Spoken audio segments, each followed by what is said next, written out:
வணக்கம் மாணவர்களே.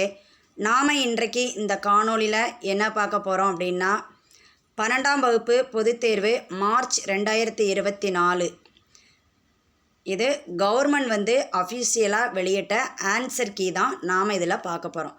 வாங்க பார்க்கலாம்.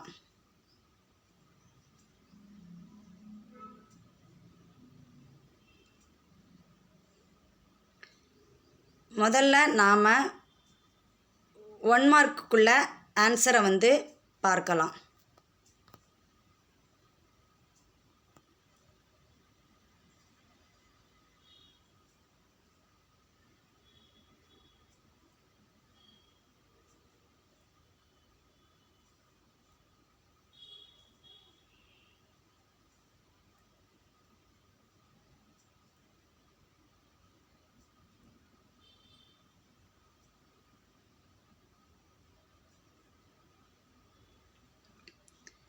அடுத்து 2 மதிப்பெண்களுக்கான கேள்விகளை பார்க்கலாம்.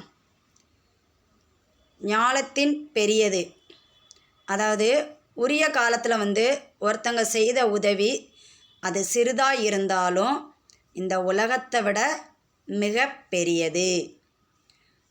16 நெடுநல் வாடை பெயர் காரணம், அதாவது தலைவனை பிரிந்த தலைவிக்கு துன்பம் மிகுதியால் அந்த வாடை காற்று நெடு வாடையாகவும், போரில் வெற்றி பெற தலைவனுக்கு ஏதுவாக இருக்கிறதுனால நல் வாடையாகவும் இருப்பதனால நெடுநல் வாடை அப்படின்னு சொல்லி பேர் பெற்றதாம். சரியா?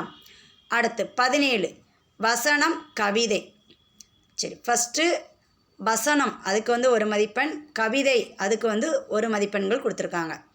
சரி, இப்போ வசனம்னா என்ன அப்படின்னா, இப்போ சொற்களை நாம் தேர்ந்தெடுத்து சேர்க்கும்போது எதுகை மோனை இந்த மாதிரி இல்லாமல், அதே மாதிரி அடி அளவை நாம் அறிஞ்சிடாமல் எழுதுகின்ற வடிவத்துக்கு பேர் தான் வசனம்.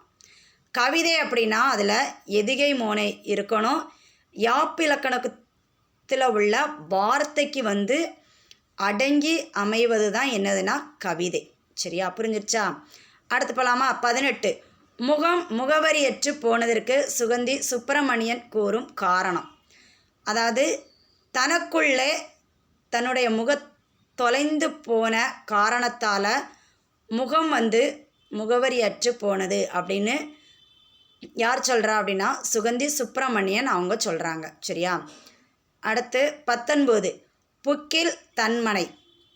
புக்கில் அப்படின்னா தற்காலிகமாக தங்கக்கூடிய இடத்தை குறிக்கிறது.